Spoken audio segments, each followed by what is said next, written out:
Wait, hold up. Now you should be able to hear me. Testing. Yeah, probably didn't heard the first initial statement. Trying to get this.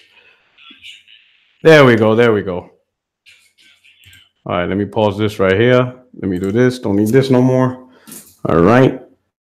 Let me go back to. Let me close this out. Let me put up the chat. Let me pop up the chat. There we go. What's going on, my friends, my family, my fellow gamers? It's been a minute. It's been a long time. How's everything doing? In the chat, let me know how everything looks, how everything sounds. I hope nothing's laggy. But it's good to see you guys. All right. Shout out to everybody who's showing up early. You know what I'm saying? El Matador. Antoine, what's going on, brother? Cyrus, Video Game Virus, what's going on, brother? Yo, Juan, what's up? Paul G, Red Hood, Josh John, you know what I'm saying? Harsh, Efrain Gonzalez. What's going on, brother, man? Thank you so much. The Bang House. Yeah, it's been a while. It's been a minute. It's been a minute since I've been live.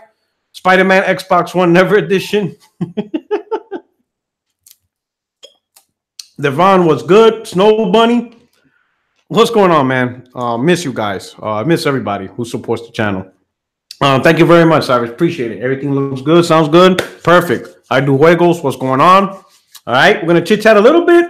You know, you're going to talk about Nintendo fanboys defending online service? I could. Thank you for bringing that up. I could bring that up. You know, just we'll do some add-on topics towards the end and stuff. All right. But I just want to mention a couple of things. Because people have been asking, people have been sending me, DMs and stuff going on, like what happened to the podcast and all that stuff. Some people appreciate the increase, even though I haven't done videos in like the last since Spider-Man came out. So obviously we know why. Bro, they robbed you. I didn't get to see the fight, sadly. But I heard, they robbed Triple J. I've been hearing that a lot. And stuff. But anyway, so let me explain a couple of things about the 60 Frames No Lag podcast. If some of you don't know, I moved to Germany. I got orders to Germany, so I ended up being stationed out here with my wife. All right, beautiful country. I'm loving every minute of being in Europe. We visited Berlin. I visited Paris so far. I was able to do. I've been to Europa Park, which is like the second largest amusement park in all of Europe. I've been to a concentration camp. In fact, last week to Dachau. I've seen a couple of castles. Been hanging out in the main city of Stuttgart. Beautiful city. Enjoying the nightlife. I mean, it's amazing. Looking forward to seeing more areas. We're going to try to sometime early next year, maybe in the spring, go to Italy. We want to do a little trip to Rome. Go to Rome, Venice, Tuscany, see a little places like that. Stuart Stokes, thank you so much for the super chat.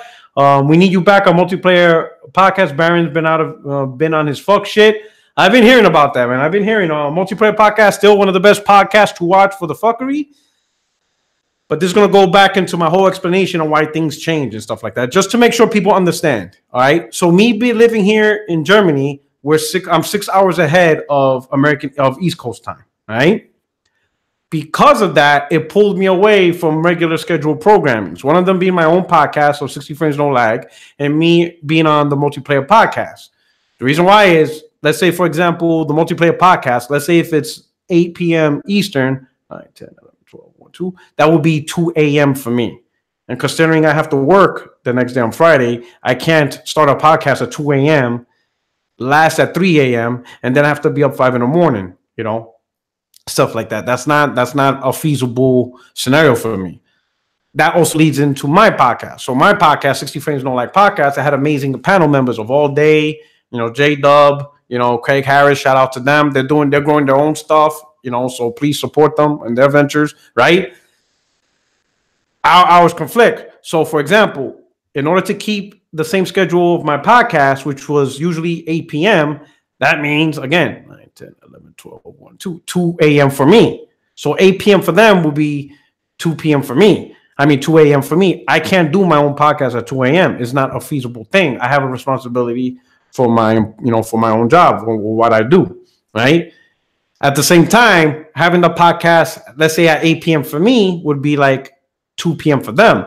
They work. It's the middle of a weekday. You know, they have responsibilities in life too. We're all adults here.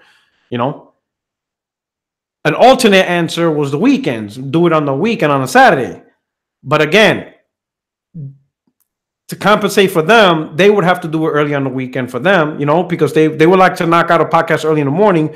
But let's say, for example, if they were able to do a podcast at 12 p.m., that would be 6 p.m. for me on a Saturday night. I'm not going to do a podcast at 6 p.m. Saturday night while living in Germany.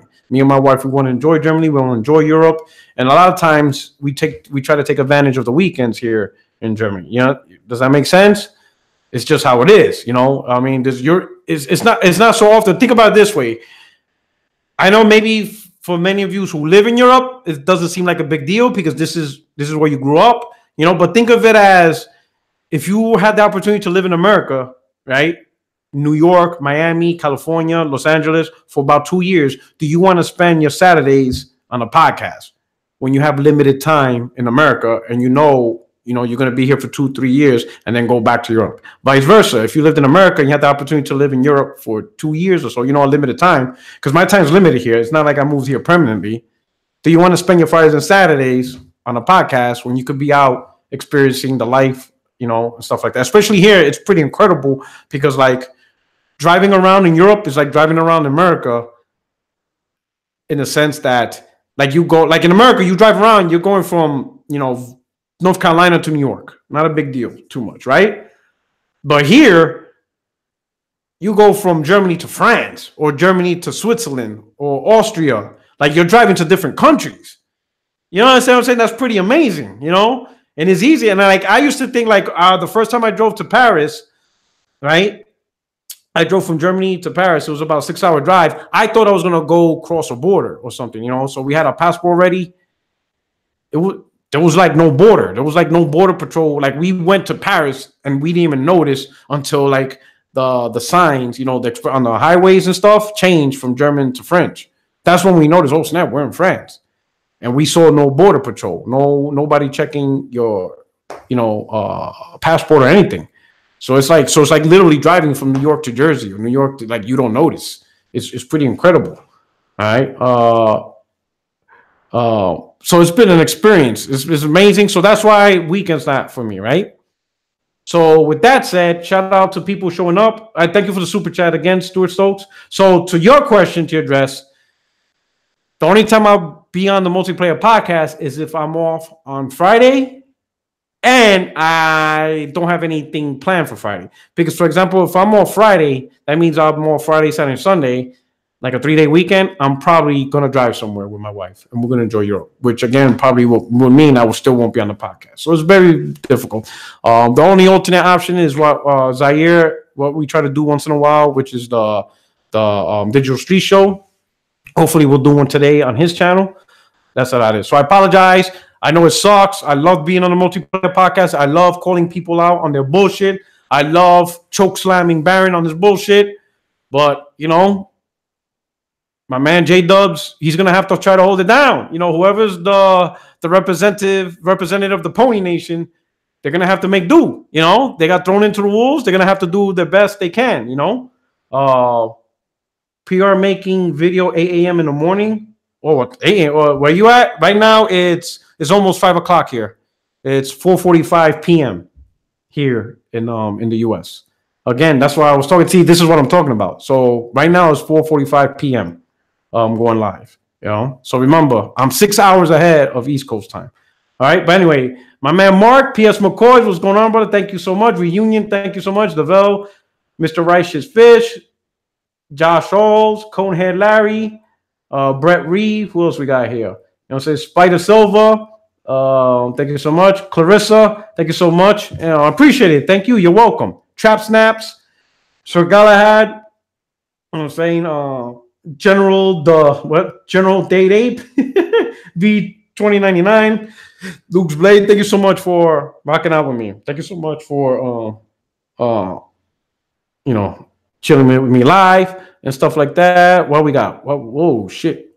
What's going on here? All right. Well, we got 91 people watching and stuff like that. So it's building up. So I think I could get on with the main point of the topic. All right. So we're gonna start off with Spider-Man. All right. So I haven't been doing any videos. I mean, of course, I do my little, bullshit on Twitter, antagonizing people, whatever. But that's mostly because I'm not at home or whatever. I'm either at work or I'm just somewhere outside. Any opportunity I get to play Spider-Man. So that's where I'm mostly at. And the game is absolutely phenomenal. I don't want to talk about spoilers, but it is absolutely fantastic.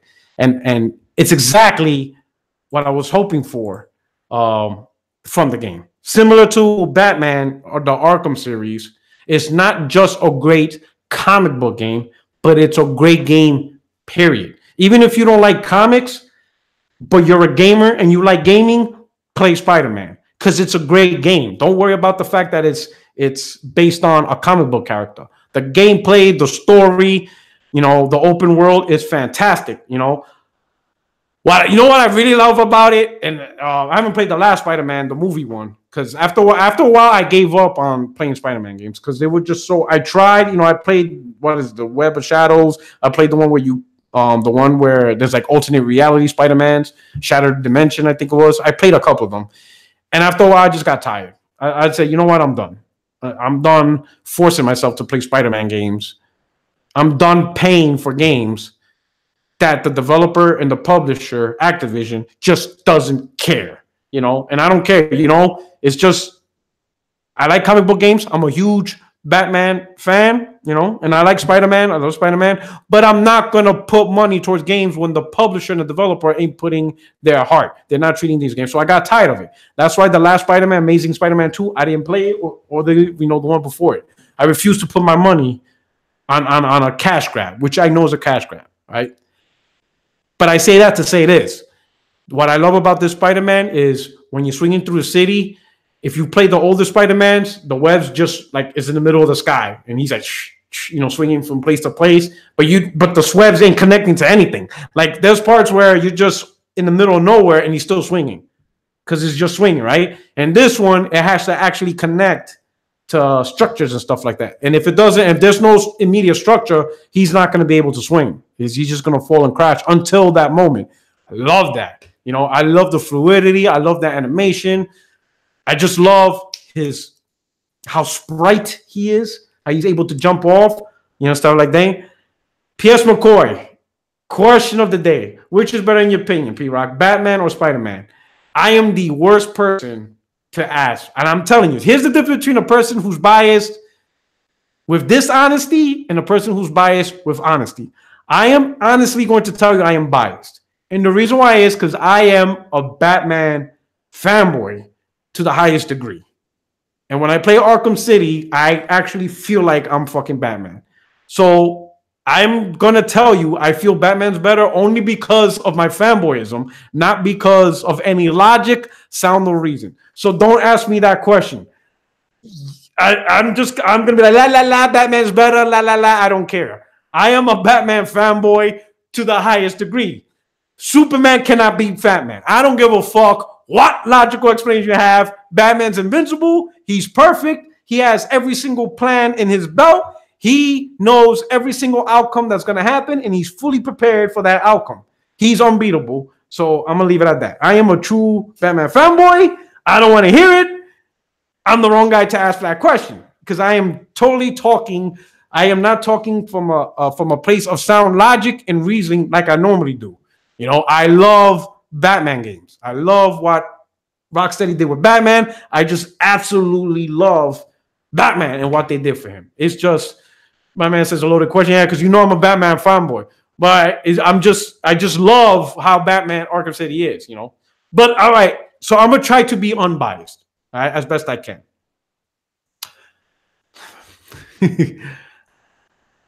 I would say the story in Spider-Man so far has been better than the story in Spider-Man has been better than the story in Batman.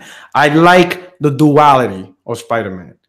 How Peter Parker and Spider-Man captured that duality, captured that difficulty. The Batman Arkham City games didn't do that, which is fine. I'm not saying that that's a bad thing. What I'm saying? I'm not saying that they should have done more Bruce Wayne. If anything, I think the Telltale games do a better job of the whole duality between Bruce Wayne and Batman. It's fine. But the way the game design is, I think Insomniac did a fantastic job of including Peter Parker in a way that wasn't intrusive or made you hate the game. It made you appreciate the duality and stuff like that. Have I ever played easy mode? No. I played on normal mode, the amazing one. I didn't do spectacular. And the only reason I didn't do spectacular, I don't know why. I just picked amazing. I don't know why. Maybe because they didn't have trophies for me. That pisses me off, I'll be honest. Like, you have different modes of difficulty, but if you do the highest difficulty, you don't get rewarded for that. Pisses me off. You know what I'm saying? I think you should be rewarded for the different levels of stuff. I'm used to that. But anyway, separate topic. You know, so the story, the duality gives the edge. The combat, I can't say one's better than the other because I know some people say Spider-Man's combat's better. Some people say Batman's combat's better. I'm going to say neither is better because they are tailored to the character. Batman doesn't fight like Spider-Man. Spider-Man doesn't fight like Batman, if that makes sense. Spider-Man has to fight the way he fights. Rocksteady made the game for Batman to fight the way he fights, you know? So you're not going to see Batman do all the acrobatic weird shit that Spider-Man does, but you're not going to see Spider-Man do the raw, bone-crushing, head-jabbing, just destruction that Batman does. It's two different fighting styles. So it's kind of like saying which is better, boxing or MMA, you know? It's just two different things. They're masters at their own method. You know what I'm saying? So I don't say one is better than the other. I can see why some people will say one is better than the other because that style is what you like, you know? So chances are if you like Spider-Man's combat, it's because you like that style, that very agility-driven, you know, very environmental Spider-Man thing. While if you like the Batman style, it's because you like the hard-hitting, 100-hit combo, knock you out, bone-crushing Batman stuff. You know? So I could get that. All right? But either way, in the end, does it really matter? Because on PlayStation, you play both. So one or the other, me, play both. You know what I'm saying? But with Spider-Man, Insomniac did exactly what it was intended. Not just make a great Spider-Man game, which is no doubt is the best Spider-Man game, period. That's not even a discussion. By far the most amazing Spider-Man in every way possible. All right. It's the definitive Spider-Man game ever created. Right. And it's one of the top games of 2018. Clunky? Anyone who says it's clunky is full of shit. The game is smooth, quick, and fast. It's amazing, you know.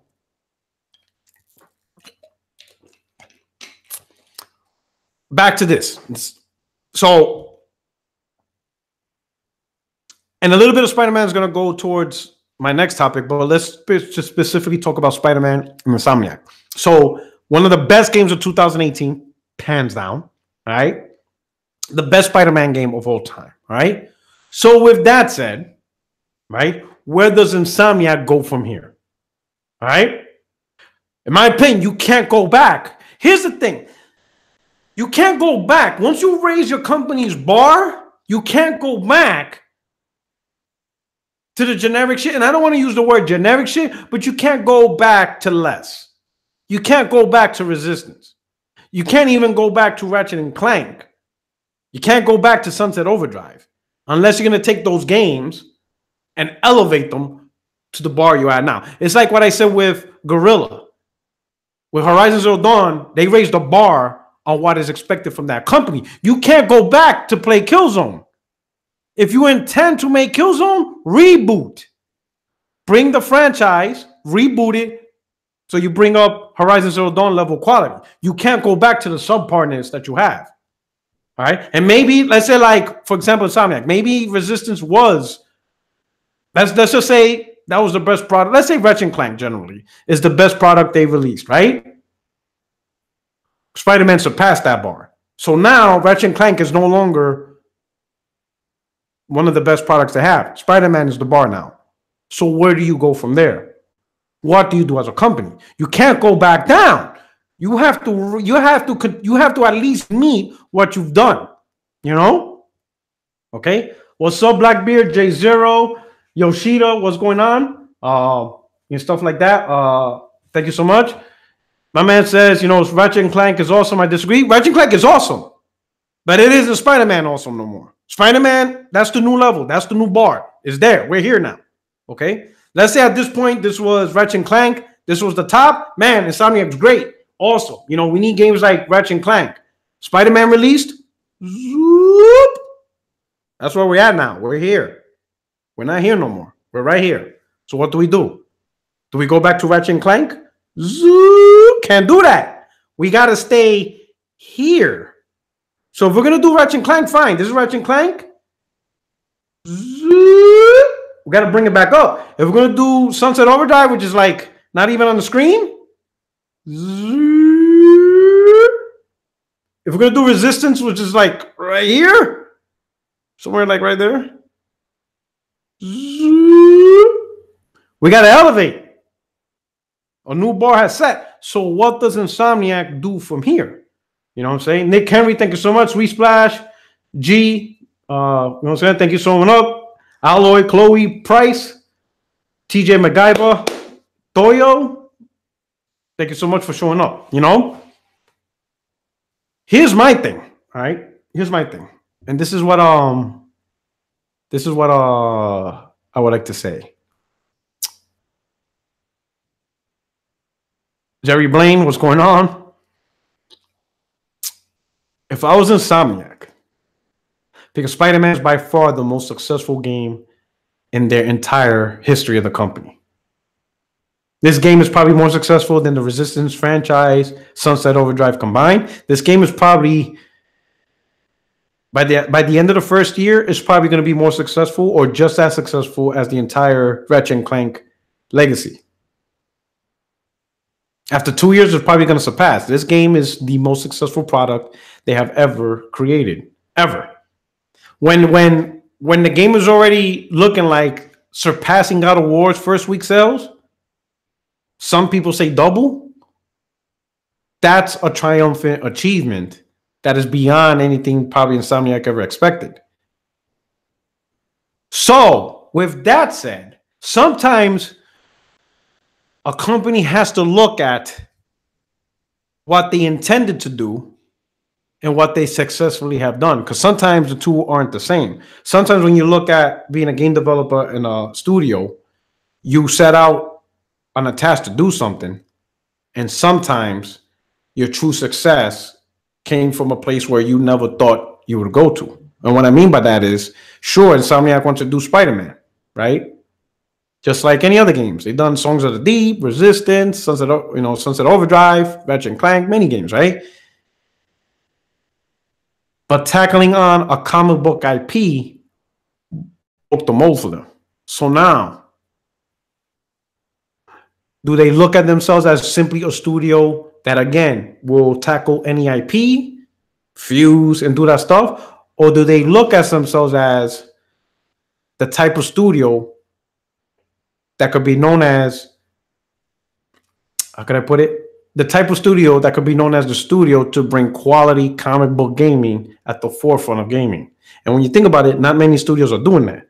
Not many studios are actually bringing comic book gaming. Right now, consistently, it's been Rocksteady with Batman Arkham franchise. Rumor has it they're starting to do Superman, right? Which I think is smart, because Rocksteady consistently brought out a great comic book game, specifically Batman. Now they're going to try to tackle Superman. If they can achieve the same type of success, they have two IPs that could potentially be very successful, can bring in revenue, money, notoriety, and they hit, let's call it a genre, okay? Instead of, we normally break down genres by action, adventure, RPG, let's pretend we call this the comic book genre. That's just for the sake of understanding and argument. Rocksteady could potentially be purveyors of being at the forefront of the studio that delivers great comic book games, right? In particular, DC, because they fall under Warner Publishing, who owns the DC rights to make games, right? What if Insomniac can be the same before the Marvel side? I know Square Enix already has the Avengers, but there's a lot more content out there that Insomniac could take over.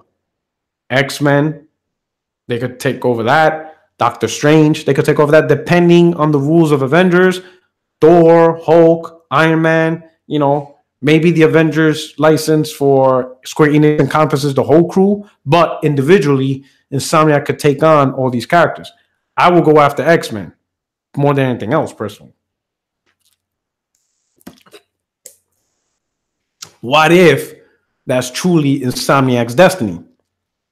To be kind of like Rocksteady, where they push out great comic book games because no one else is really doing it. And I don't think anybody will have issues if Insomniac went that route. I don't think anybody's going to be like, man, I don't get to play Song of the Deep 2. No one gives a fuck about that. If Insomniac can do for X-Men what Insomniac did for Spider-Man, much more people. I said a long time ago, and my man Mark, could vouch for me. Many of you could vouch for me. Despite Spider-Man being exclusive to PlayStation 4, I said this Spider-Man will be bought and played by more people than any of the Spider-Mans that were multiplats across multiple platforms. More people will play this one, even though it's binded to only one platform. I said that. And again, it's the reason why is because it's a quality game. And if people want to play it, they will get the platform to play it on. They don't care about that. We can all talk trash on Twitter, fanboys, whatever. If you want to play a game, people will get the platform to play it on. And that's exactly what happened. Many of us saw it on Twitter, girlfriends buying their boyfriends, PlayStations, all that. You had casuals that don't care about gaming at all. But they started because of Spider-Man. They went out and got the platform. You saw the tweets, you saw the Twitters and the pictures. You've seen people getting rid of their Xboxes. Many of these people were just done. They had enough. They got a PlayStation playing Spider-Man. This game, thought I heard a doorbell sign. This game has been played more, or will be played more when it's all said and done, by more people than any of the Spider-Mans before it. Because that's what happens when you have release a quality game. Now, with that said, what if Insomniac takes another IP, X-Men, huge IP, right? I think the second biggest in Marvel, maybe, right? Maybe. Outside the Avengers. Who knows? Some of you may know the answer to that. And do for X-Men what they did for Spider-Man. When was the last time we played a great X-Men game? I'll be honest, the last time I remember I played an amazing X-Men game that's like an adventure game, not the fighting games, but an adventure game was on the Sega Genesis. You guys remember that? X-Men on Sega Genesis? For those of you old enough, sure, my age here. I remember loving that game, right? And since then, I haven't seen an X-Men game like that. Brian Starbo, what's going on? Trunks, fuck your bitch. Jesus Christ. Nova Dragon, what's going on? DJ Almighty or DI Almighty Spartan, What if Insomniac could deliver? What if Insomniac's destiny truly lies in being the company that will take... Babe, I'm making a video. What happened? You have a screwdriver? No. The neighbor's asking for. No. No? No. Oh.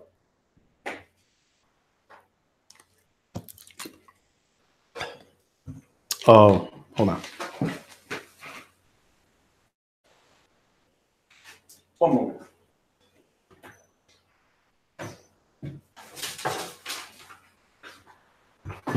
Oh, boy. I think, wait, hold on, babe. Babe. Wait, hold up. I think I found this. I need like a long, I would like this, and then I have extenders. So I have all this as well. Okay. The problem is it's like I gotta get it inside of all. It's like screwing the foot on a piece of furniture. I don't mind it. Because this one would reach, but that makes it too thick. So you have to. I don't know, that one might. Just try it. Let's see. I'll try it. I have a computer toolkit. Is it little thin ones? But it's not. No. It's like, the ones I use for like motherboards and stuff like that? The head part needs still screwed. Oh, yeah. No, that's nice. That one definitely wouldn't do it. So I'll try it. All right. Hold on. No problem.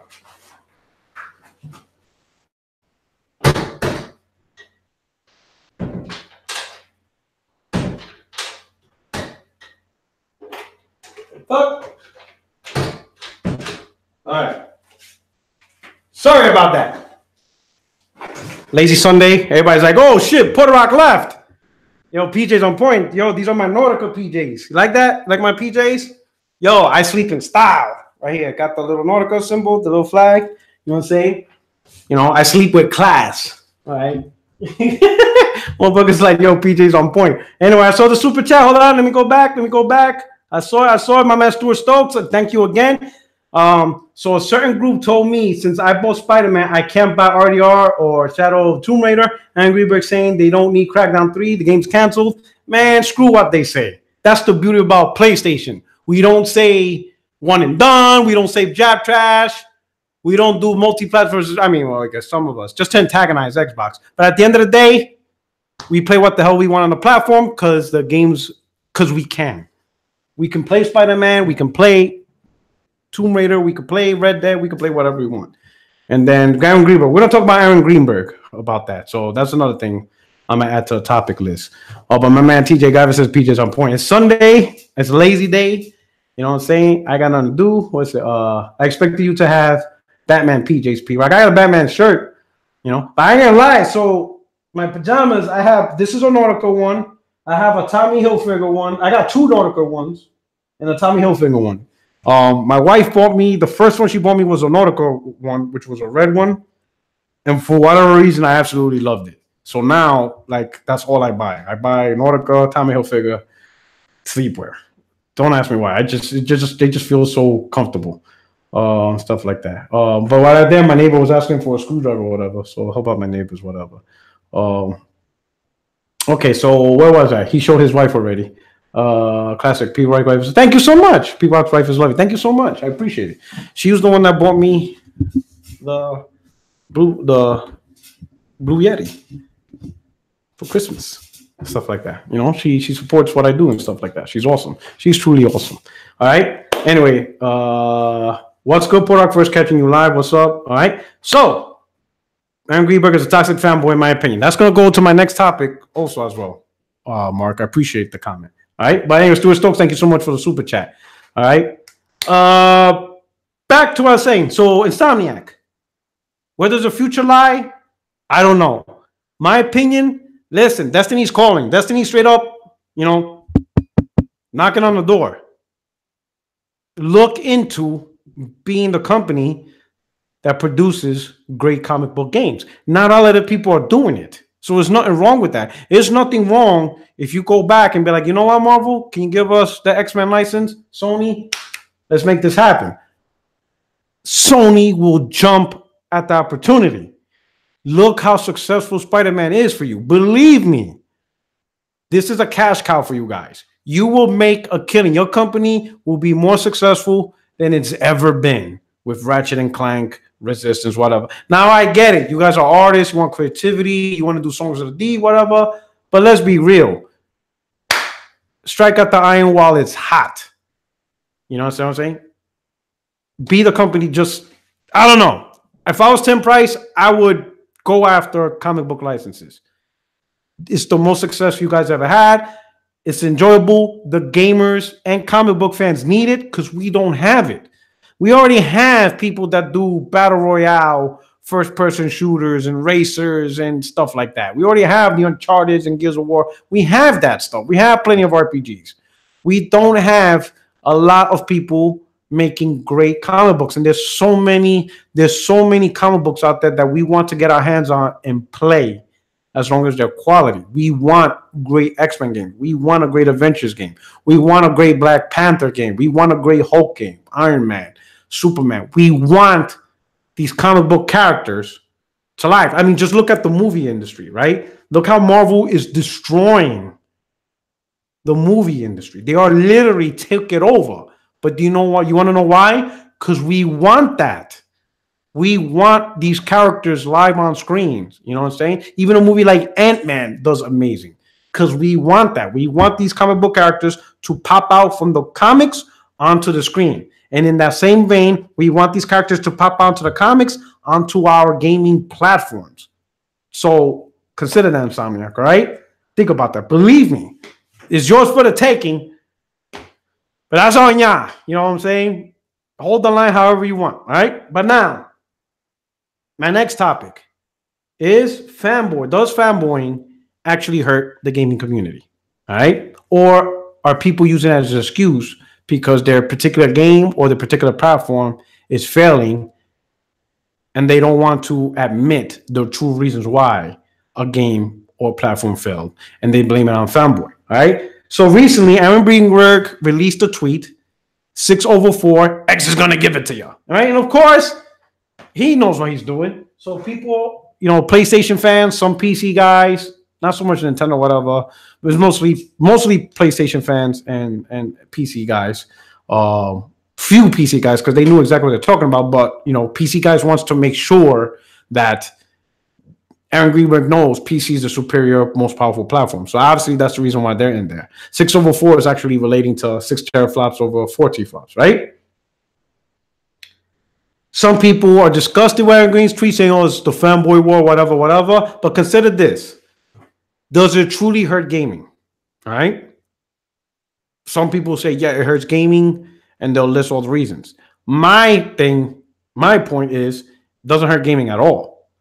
I think it's used as an excuse because they need a reason why something failed other than admitting the truth on why something has failed. For example, QB's failure, Quantum Break, its failure, the people who like the game, they're attributing the failure of the game in terms of not achieving critical success, not getting good sales because of media bias and fanboys of 1080p, 720p. And they feel that's the reason why the game failed. I play Quantum Break. The game is average as fuck. The game wasn't successful because it's not really a good game. It's an average game at best.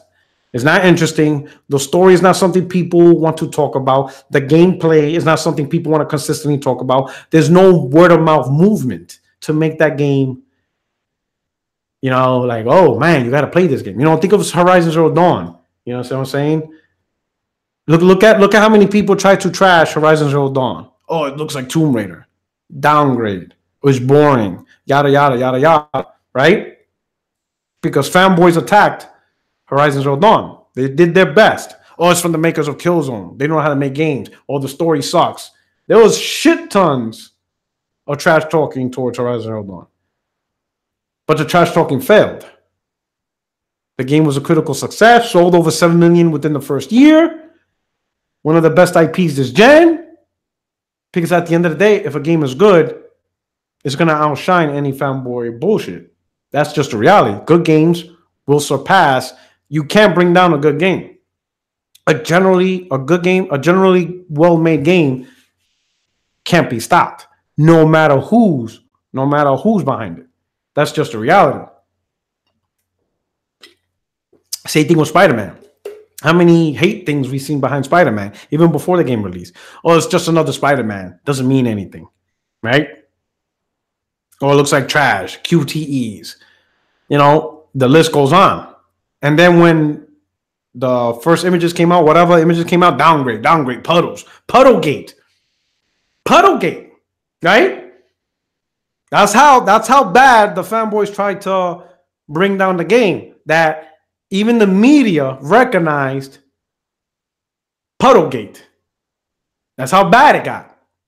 Let's try to bring this game down. Yet it absolutely did nothing to the game because at the end of the day, Spider-Man is a great game. Puddlegate, no Puddlegate. Downgrade, no downgrade. It did nothing to the title. Absolutely zero impact. Because a great game is a great game. Fanboys is not going to tear a game down. If your game is not successful, it isn't because of fanboys. Fanboys don't move the needles that much, if any at all. It's the game in its own right. Picture this. Again, Quantum Break. Let's go back to Quantum Break. How can a group of people who probably don't own an Xbox impact why Xbox gamers buy who do own it? You know what I'm saying? You can't say, oh, it's because, they bash it so much, Xbox gamers turn away from it because they keep hearing negative stuff. Well, if that was the case, if Xbox gamers turned away from buying Quantum Break because all they heard was negative stuff behind it, then why do they own an Xbox in the first place? Because up until that point, there was nothing but mostly negative stuff behind the console itself. between the reveal, movies, TV, you know, DRM, $500, connect this garbage. I mean, you know, we got, if you don't like Always Online, we got the console for you. It was nothing but negative shit over and over and over. Yet they still bought an Xbox. $500 for the weakest console, 720p, all this negative shit. Yet they still bought an Xbox. So I don't believe that they didn't buy Quantum Break because they kept hearing negativity behind it. Because if that was the case, they wouldn't own an Xbox in the first place. Because most of it was all negative in the first place. Yet they still went out and bought an Xbox. It was an interesting game. It just isn't. That's just a reality. If a game doesn't gain traction, sure, there might be individual people who like that game. But in the overall picture, it wasn't a generally accepted game. And therefore, it's not as successful. Same thing applies to PlayStation. It isn't Xbox fanboys that made Gravity Rush 2 not be a big seller. It wasn't, jack trash and all that stuff. If the game's not interesting, look at Persona 5. You had dudes calling it a pedophilic game. Or this is a game played by pedophiles. No one cared what the fanboys said. It's still a great game in its own right. It was successful and stuff like that. You know what I'm saying?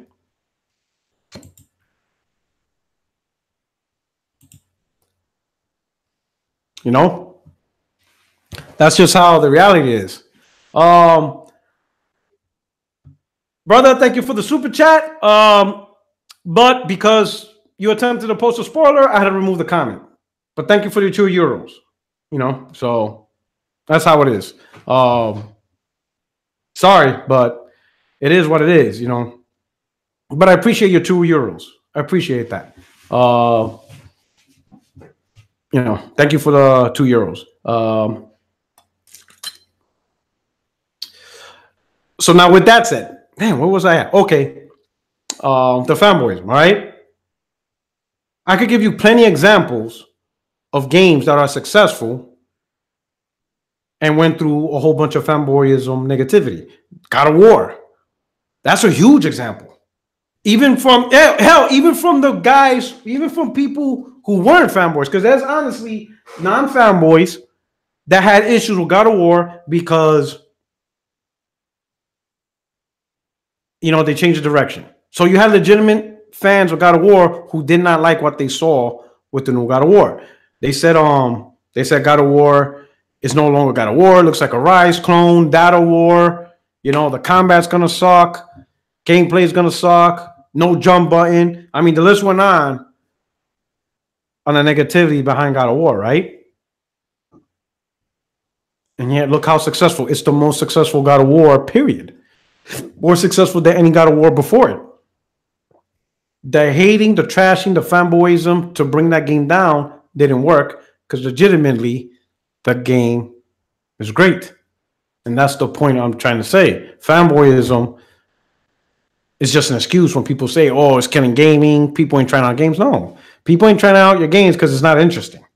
At the end of the day, we're all consumers. We speak with our money. We're not going to buy a game just simply to validate if we're gamers. That's not how it works, you know? So I don't think fanboyism is killing gaming. What I do think it is it's emotionally hurting the people who are emotionally invested. Because let's say like for me, example, all right? Call me a fanboy, whatever, all right? But the one thing I do, all right? The one thing I say is when I try to say things, whether I do it just to educate or I do it to antagonize and, you know, and go on my soapbox, you know, and get on my BS on Twitter, you know, just to start some trouble, I speak from a point of truth and facts. Always. I don't make up stuff. If you notice, if you follow me on Twitter, the stuff I say, I don't invent or create. I don't make up stories or make up scenarios to troll or to antagonize or to flame bait or do my console war stuff. Anything I bring up is going to be grounded on reality on facts, reality on truth. And that really pisses people off, right? Especially from the Xbox side. Because, you know, it's one thing to antagonize people and troll. People get that. But when you hit a nerve with facts that really can't be arguing, they hate that. Because even though it's antagonizing. There is truth to what's being said, and they don't want to hear it. You know? And that pisses people off. You know, when you troll or antagonize or you start your little council warring, but you're using truth and factual information, but you're presenting it in a way that pisses people off. That upsets a lot of people, right?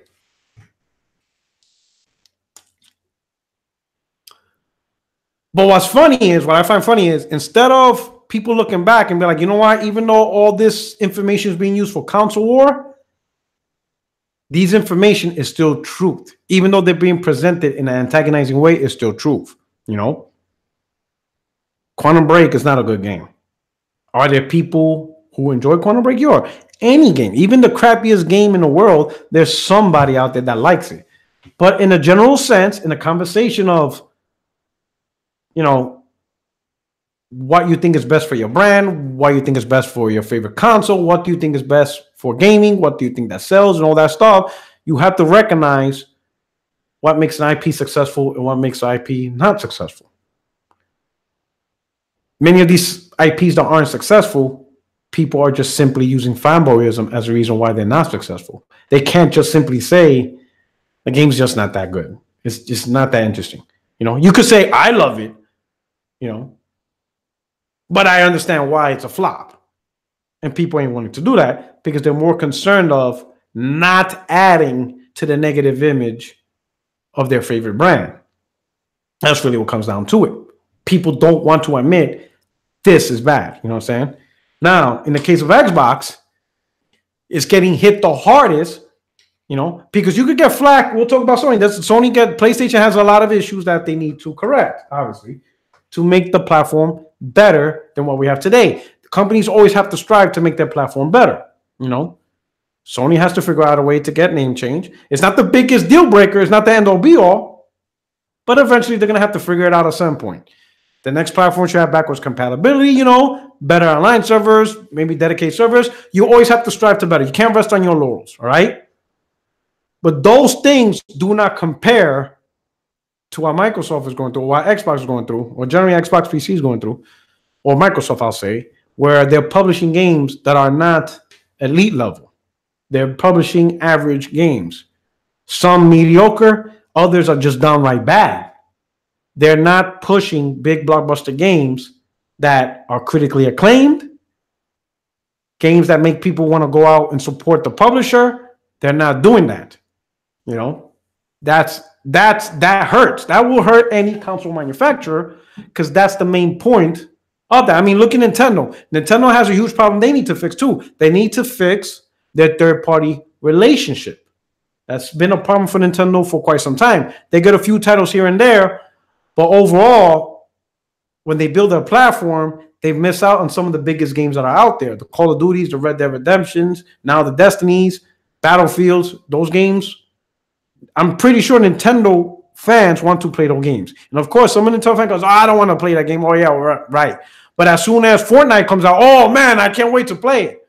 You understand what I'm saying? It's funny when a third-party game lands on Switch, now Nintendo fans want to play it. They only admit they want to play a third-party game when it comes out on their platform. But until it comes out, they don't want to play it. Because, again, they're more concerned on not adding to the negative image to their favorite platform. They don't want to contribute to that for whatever reason.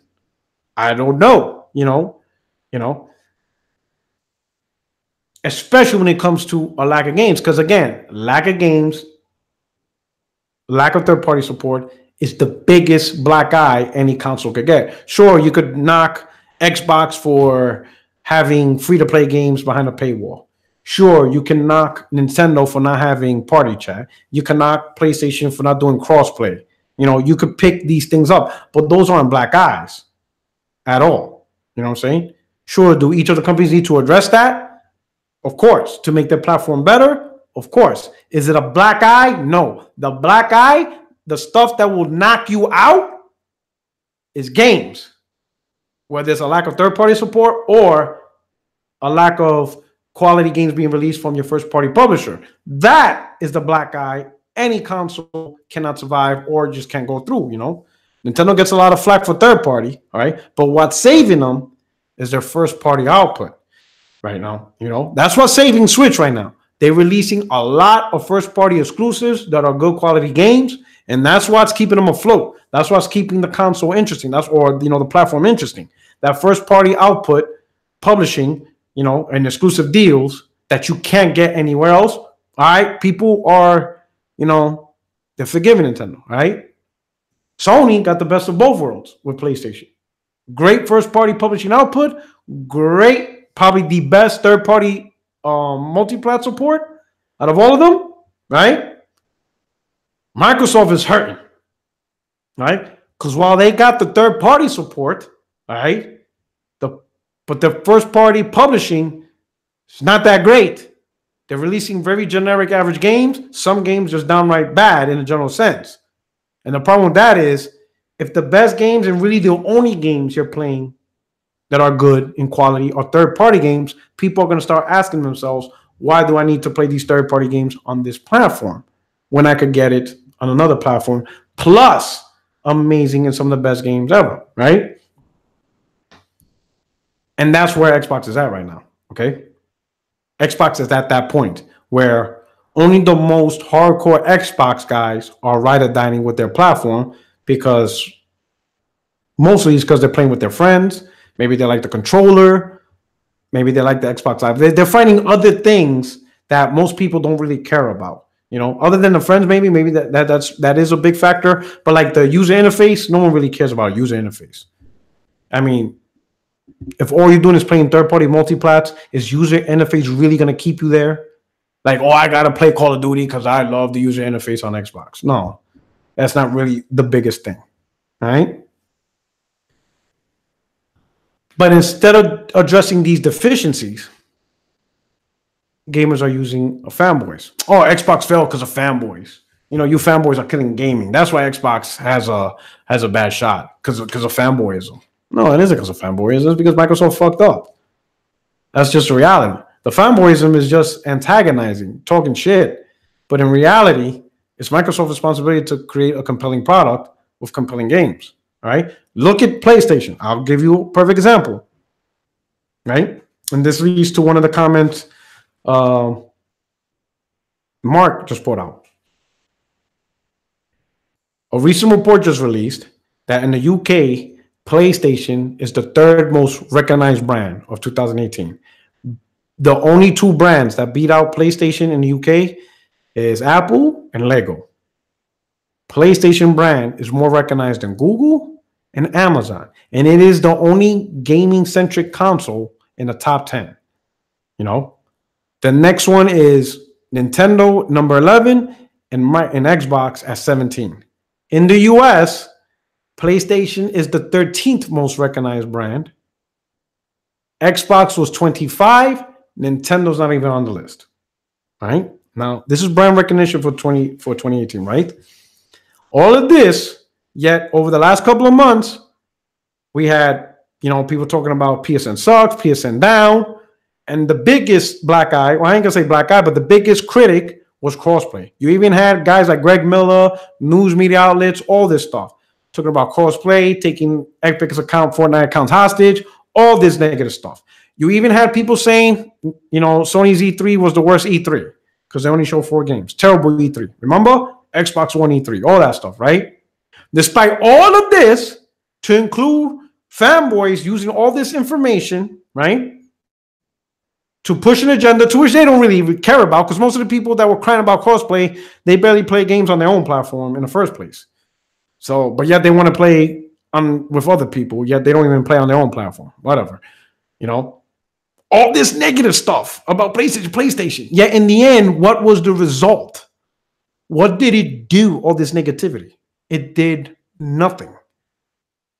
PlayStation, the third most recognized brand in the UK, the 13th most recognized brand in the US.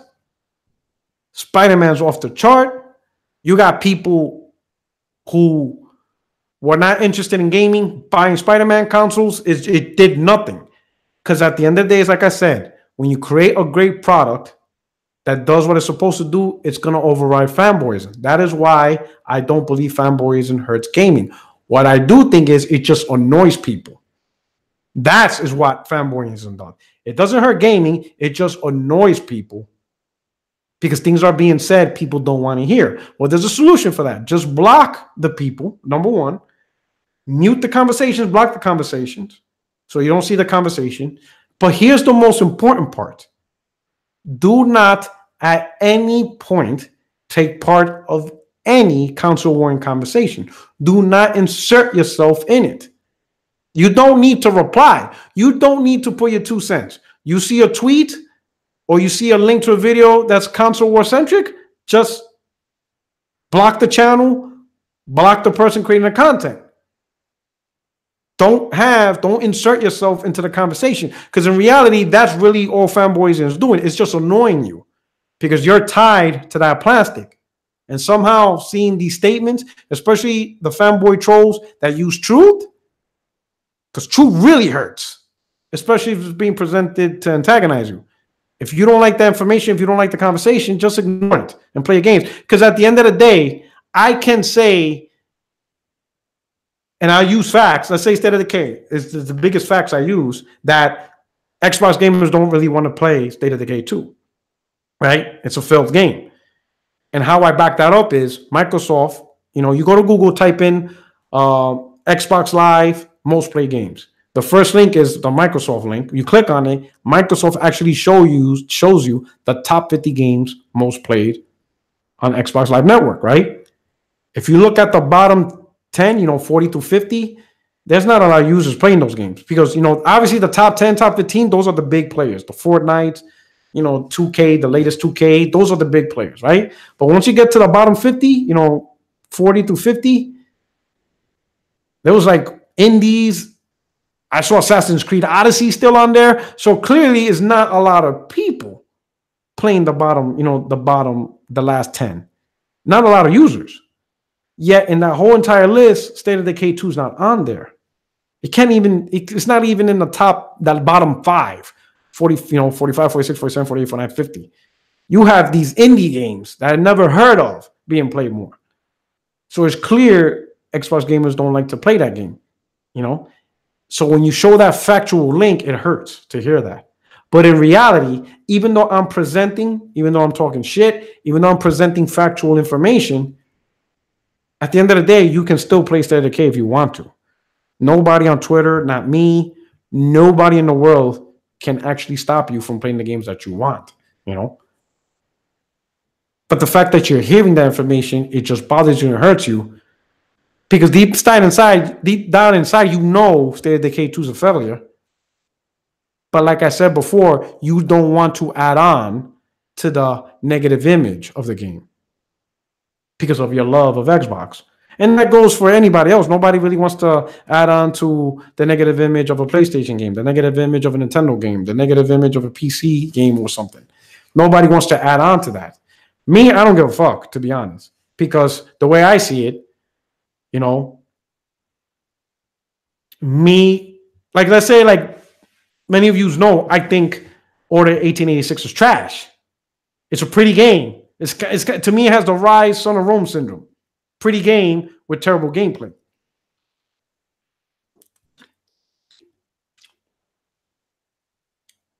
My man Mark says right here, P-Rock, the best advice you gave was you have to be able to log off social media, forget all that BS, and just enjoy gaming. Exactly.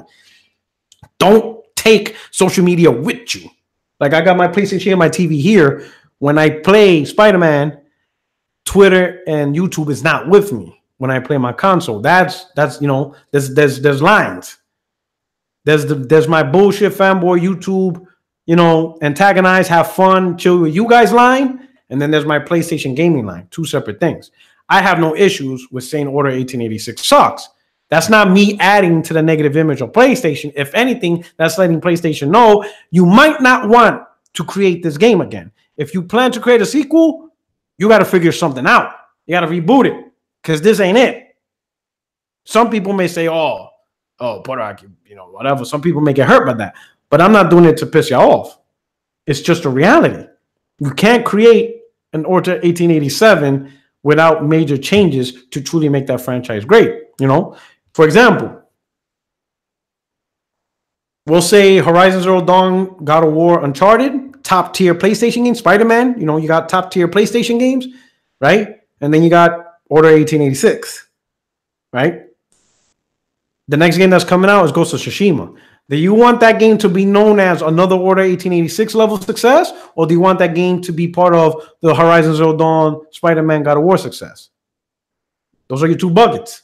Because Order 1886 is not as successful as Horizon Zero Dawn, Uncharted, and Spider-Man. Don't come and tell me Order 1886 blew the charts and put PlayStation on the map like those games. It hasn't. It did not achieve that level of critical success. Pretty game, graphically beautiful game. Maybe the story has potential, but in reality, the bucket that it's in is not that good. So where do you want Ghost of Tsushima? Do you want it to be a critical success or Days Gone? Critical success like Uncharted, God of War, Spider-Man?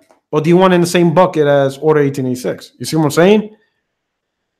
Ain't nothing wrong with saying a game didn't cut it. Like, that ain't it. I have no issues. That ain't it, you know?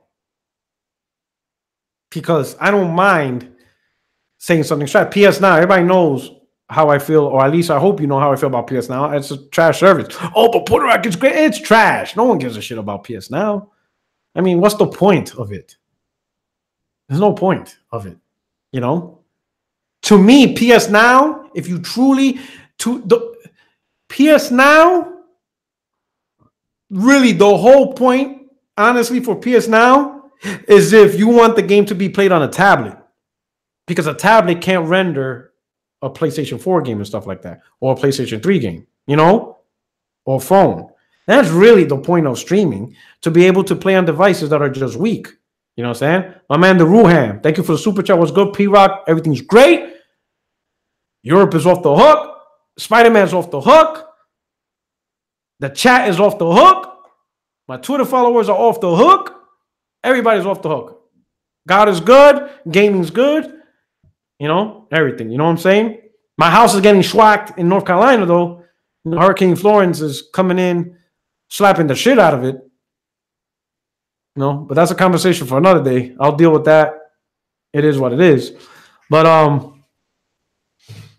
at the end, to me, PS Now, to me, streaming services is to go to devices that cannot play these games natively. You know, like a Fire TV or Amazon Fire Stick or your Blu-ray player or your TV, because it's not being rendered on those devices.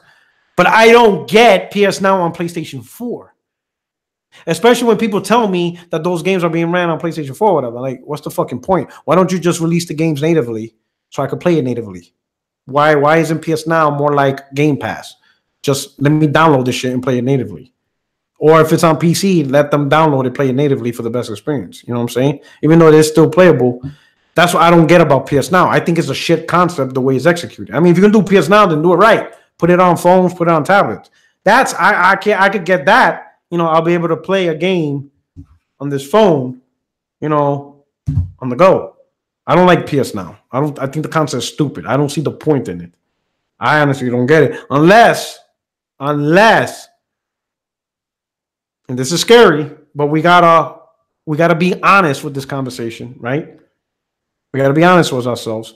Unless Sony is setting the stage to go all streaming service and eventually get rid of the console.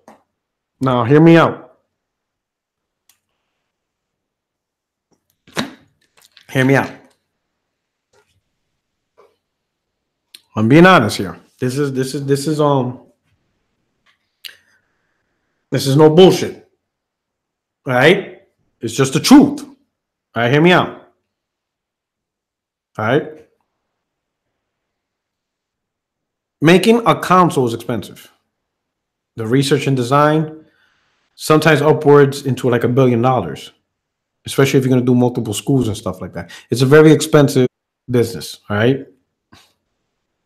Especially when you try to create a console to keep up with the technology, because sometimes you just can't. Sometimes to truly get the console gamers want, it's going to be like a $600-700 console, but you can't sell a $600 console. It doesn't work. It has to be $400 if you really want to gain traction, $500 for a slow burn. But what if you don't have to sell consoles more? What if you could just sell a $75 stick, like a USB stick? What if you don't have to sell any hardware device at all? What if you can make your games and push your games to devices that people already own? Laptops, PC, Roku boxes, Apple TV,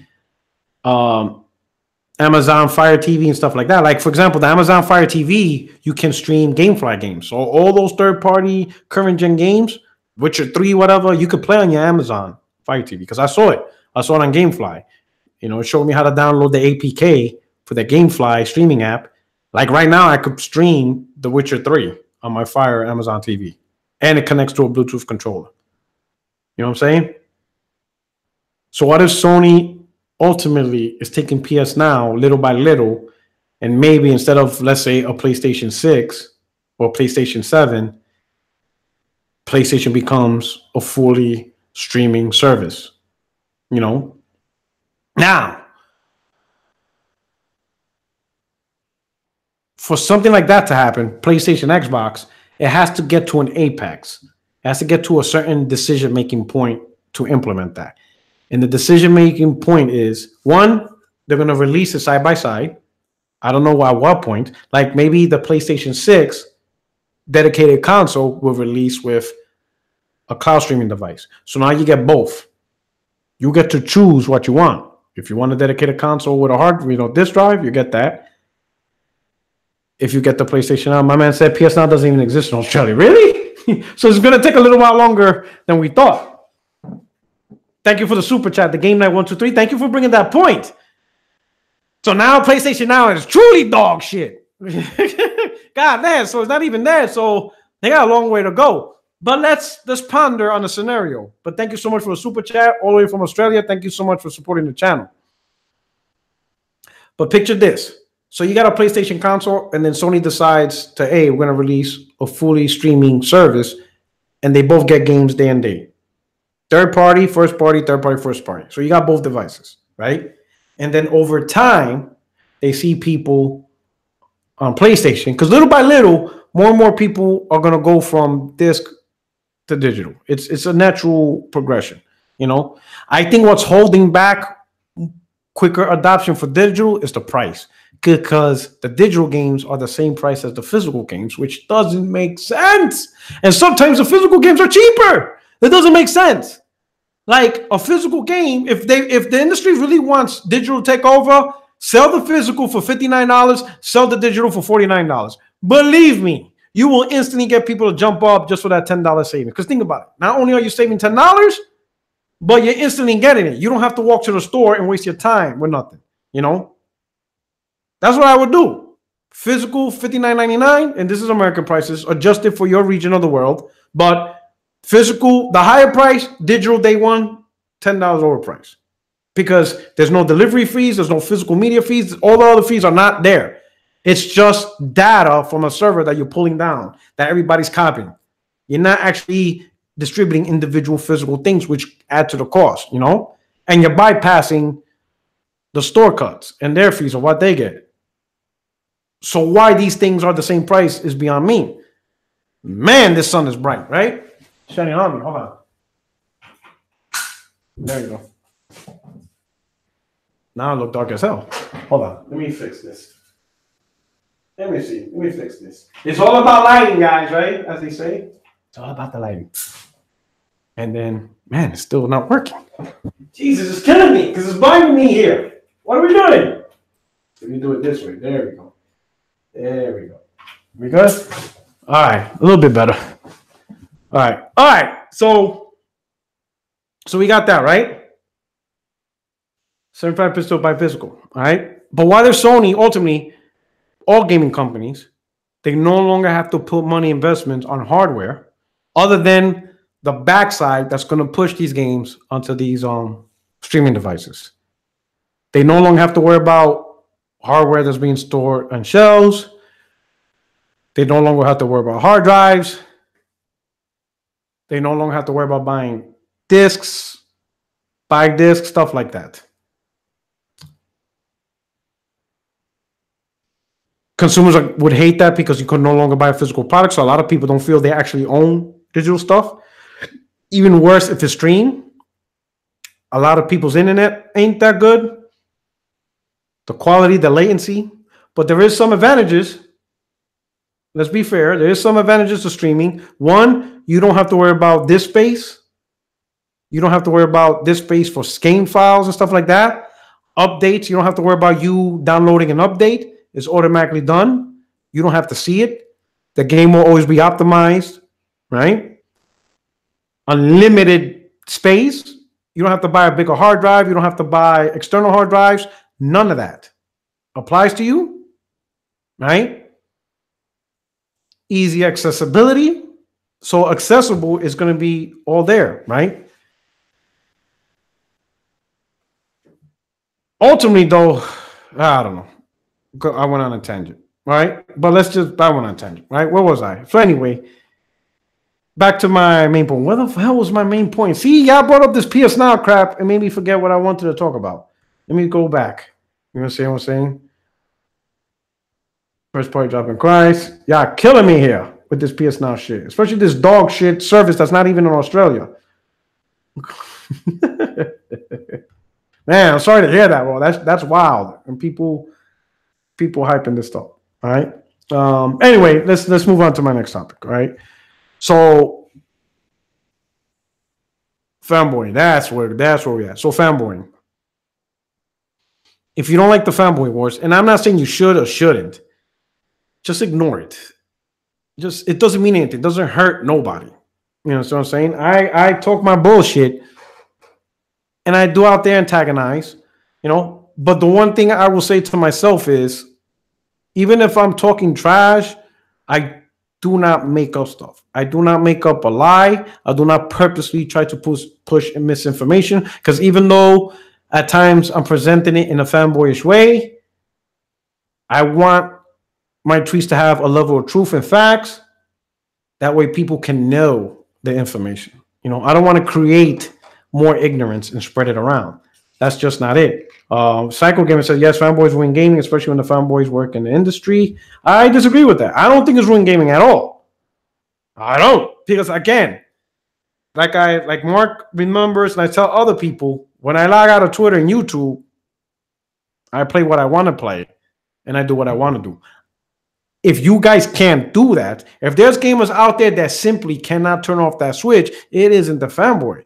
You have to self-reflect and look at yourself as, why are you letting conversations on Twitter from people you don't really know, from people who don't affect your bread, impact the games that you play, whatever?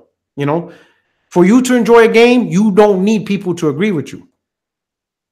You know what I'm saying? I know exactly what you're talking about, Mark. Next Xbox tried to tell me today that Forza Horizon 3 sold 24 million copies. Yeah, okay. Whatever. Right? At the end of the day, that little negativity that's on Twitter, it's literally contained on Twitter. You don't have to look at it. You don't have to read it. You don't have to abide by it. None of that matters. All right? What matters is the level of quality these products release. If a quality game is failing, it isn't because of fanboyism. It's because the game just don't generally attract gamers. And believe me, there's a lot of successful games that people tried to fanboy and bring it down. And it didn't work. Why? Because the quality of games superseded that. That's just the reality. And don't confuse. Sometimes you have to recognize there might be a game that you absolutely love, but you have to accept the fact that just because I love it doesn't mean that it's a successful game. You have to recognize you're just one of the few that appreciate the game, but you have to look at it and be like, you know, like the movie Suicide Squad. There's people who like that movie, but it's fucking trash. And even though you like Suicide Squad, you have to admit the movie's trash. You cannot say it's a successful movie. It's not. Doesn't matter how the person, like, you have to be man enough and honest enough to recognize and understand generally why this game is not successful or this movie is not successful. You have to really be honest, critical of yourself. You have to be like, for my personal taste, I enjoyed the content, but I have a fundamental understanding why this game is not popular, why it was not bought. It's just not the type of game that's gonna be successful developer. You know what I'm saying? You can't just. Here's the thing: if you enjoy a developer, right? Let's say Remedy. I think Remedy sucks, so I don't really care what games they make. I really don't care about Remedy no more. You know, after playing Alan Wake and Quantum Break, I don't care about Remedy. It's indifferent to me. What they do from here on out is irrelevant to me. That's not a developer I care. But if you care about Remedy for whatever reason, you have to be honest to Remedy. You have to tell them exactly why their games are not big blockbuster titles. You have to be honest with them. Don't make them feel good about it. You know, just be honest. Tell them, hey, I enjoy your content, but these are the things why your game ain't gaining traction. Don't lie to them and tell them, you know, Remedy, your Quantum Break's amazing. The only reason why it failed is because of 2020p scandal. It didn't fail because it's 2020p scandal. It fell because it's a generic game. Just be honest. Compare it to the other games. It's generic. Here, I got it. Some of you guys don't want to compare it to Uncharted. Compare it to Tomb Raider then, a multiplayer. Hell, some Xbox dudes treat it as if it's an Xbox exclusive. Whatever. Compare Quantum Break to Tomb Raider. Are you honestly going to tell me it's on the same level? Just be honest about it. And when you're honest about it, let Remedy know. When they get honest feedback on why certain things are not good, they'll change.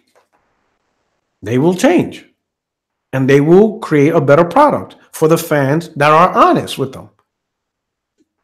And hopefully they'll get better and more successful. That's all it is. Just be honest. You know, even if you're afraid that your tweet to Remedy can be used by a fanboy, like, ha ha ha, see, look at that. Told you the game sucks. Look at this. Don't worry about that. Delete the people, block the people that are using your tweet as fanboy ammunition. That's not, you don't care about that. Worry about the direct conversation between you and your favorite developer or you and your favorite brand. Don't worry about if your tweet can be used as ammunition. Don't worry. If you're worried about critiquing your favorite plan or your favorite company or favorite product, favorite game, favorite developer, whatever, because you don't want to put your disappointment, or, and I don't want to say disappointment, your criticism in public because you're afraid it's going to be used as counsel ammunition, that's a you problem. You allowed fanboyism to corrupt you. Because if I don't like something from Sony and people be like, ha ha, look, the biggest pony hates this, ha, PlayStation. I don't care if they say that. I don't care.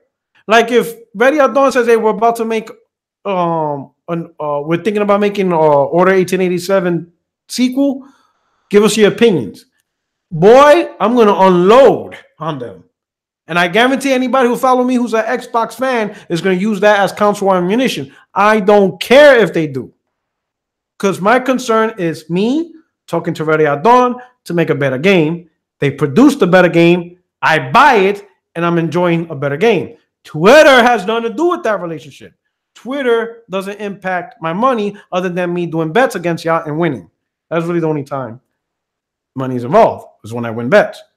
You understand what I'm saying? Digital Streets today, hopefully, Mr. Diabetic Gaming, you know, is able to do it, you know? My man, Showstopper. Yo, Showstopper, you back? I saw you make a video. What made you come back, Show? What was it? Is there an exclusive coming out on Xbox I don't know about? My man's been hiding. You've been hiding, dog. He didn't want this. He didn't want Hurricane Florence that you. Yo, I saw your video. I was like, oh, now he wants to come out. My man left Zaire alone. You left him defenseless. My man shows like, my man's like, Zaire's clicking hooves out here. You left the stable. You see what happened was, Show, you left the stables and you let the gate open. Boy, them stallions came out. Them stallions went wild on the prairie.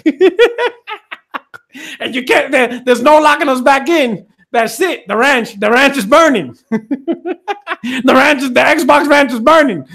You're gonna have to wait till next gen to rebuild the new one. My man Show came back. He's like, yo, he left the stables nice and control. That shit went wild. You got motherfucking Zaire with a damn lasso going, yeehaw. Oh shit. Oh man. Yo. Sometimes you gotta look back. Yo, show. You gotta do yourself a favor. Go back, because I did this the other day. I went to Zaya's channel and I sorted his video from oldest to newest, and I looked at the old school, BGST when you first started and stuff like that, and then I look at BGST of what it is today. Man, it's a world apart, bro. I want you to do that. Look at BGST over the last 2 weeks, and then look at the shit you originally did. Conversations is completely different. It's fucking hilarious how everything just flipped the script. It's fucking funny. It's just funny, man. But it's good to see you back. Hopefully you stick around and stuff. You need to go on BGST, because even I think if you go on BGST, even you're gonna be like, it's wild. BGST is wild now. Even Zaire be looking at it like, what the fuck is going on here? It's funny as fuck. This shit is hilarious. I'm dying, yo. Gaming's dying. But anyway, welcome back, brother, man. It's good to see you. But anyway, I'm gonna try to hit up Zaire. Maybe he did hit me up. Let me see. Yeah. Oh shit, Zaire did hit me up. So it looks like we're doing BGST. I'm gonna tell him right now. I replied to him. I told him yes, set up. So I'm gonna be rocking. Yo, show, if you open, hit up Z. Get on the show. Welcome back. Shit's gonna be hilarious. But anyway, listen. My final part, even though it was like the first topic, the future of my channel. It just kind of goes back to what I said in the beginning. It is very difficult for me. Where we were when on BGST was basically attacked. I'm telling you, that place is ruthless now. But anyway, it's hard for me to do 60 frames, no lag. I mentioned it before in the beginning of the broadcast. If you got in the middle, it's because of timing. I'm in Germany, 6 hours ahead of Eastern time. Very difficult to get the crew panel together. So I want to try something new on my channel. DM me, hit me up on Twitter. Let me know what you think. I want to do something more like the other day when I was driving to Berlin, I think it was, or wherever I was driving. I was listening to like a radio talk show, and I'm thinking, maybe I could do something like that on YouTube. And what I mean by that is, because most radio talk shows is usually just one person talking, but they allow people to call in live and stuff like that. You know what I'm saying? Now, the reason why I'm thinking about doing that is because, number one, I can control the hours of schedule because it's just me. There's nothing I have to balance out. Number two, I think it adds a level of interactivity with you guys beyond the super chat and the chat. I think, having a conversation. Am I from Germany? No, I'm not from Germany. I'm from the United States. I'm just stationed here for a limited amount of time. But I think having verbal conversation with you guys, kind of like a talk show type setting. My man says, wow, 30 frames no lag. I know, right? We got to cut it from 60 to 30, And maybe I could still keep the name, 60 frames no lag show instead of podcast, live with Puertorock, whatever. But I'm looking at things like, and what reminded me, and as I started thinking more about it, I remember, radio broadcasts. Like in New York, we had Angie Martinez, the voice of New York. She made her career, and she was just talking by herself, but she was interacting with her audience. Wendy Williams, think of all those shows and broadcasts that is just one guy really talking and whatever, Again, I know it's not the same. I know there's a lot of podcasts, multiple opinion. I think this will be different, but this is something I can control with timing and stuff like that, So I'm going to look into it. I'm going to look into getting a number that I can push out. Can you speak German? No, cannot speak German. I wish, but I can't. But what's pretty amazing? A lot of Germans speak Spanish. You have no idea how many places I've been to, and I try my best to communicate, and they just come out and ask me, you speak Spanish? And I'm like, yeah, I speak Spanish. And then boom, they blood out Spanish. Perfect. Amazing. I was like, holy shit, people from Germany. There's a lot of people in Germany that talk Spanish. It's incredible. Absolutely incredible. All right. My man said, how can I call in? I will push that information out. Yo, not all Puerto Ricans are from the Bronx. I'm from Brooklyn. Same, me too. Oh, shit, you Puerto Rican, Clarissa? What up? I didn't know that. That's what's up. You know what I'm saying? We from Brooklyn also. Me and my wife are both from Brooklyn. My wife is half Puerto Rican, half Dominican. A lot of Germans holiday in Spain. I would assume so. A lot of Germans speak Spanish. It's amazing. So we're gonna do this. So I'm gonna do that. I'm gonna look into it. The two things I want to make sure that I could manage is, as you're hearing me live on YouTube, I want to make sure you can hear the caller as well. I'm gonna try to get a number so that way specifically part of that segment. And then when people call in live, I don't want people to call in leaving a message and me play the message. I want to try to set it up to where it's an actual call and live. And of course, we're gonna get the trolls. Fuck you, Puertorock, you're fuck, and then click. I'm gonna hang up. But hopefully over time we get good callers that generally want to have a conversation. They want to bring up a question. Now I can't spend 5 hours with you on the phone. You got 2-3 minutes. Hey, we'll say whatever. Say your question. I'll answer your question. Then hang up. Next caller. And then I have to find a way to do it to where, I have multiple callers on the line. So I could instantly, because I don't want one dedicated line. I have to figure it out. Kind of like, like a radio show where you have a bunch of callers and then I hang up. So I might need 2 or 3 numbers. We'll figure it out. I'll figure it out. But overall, I want to try to do a radio type settings. It's a proven setting for radio. Very popular. Many people across different places across the world do it. People love it. They call in, whatever, So I'm gonna try to work that out. A live call in, one-on-one, something I could control. I'm looking to do it on a weekday. Most likely go back to Wednesdays. All right, and we'll see how it goes from there. All right. But anyway, I told Z that I'm ready now, so he's probably gonna set up the podcast. We're going to do Digital Streets on his channel, and that's it. But anyway, for everybody else, thank you so much for rocking out with me. Truly appreciate you rocking out and stuff like that. Got over 160 people watching. Anyway, so about to be out.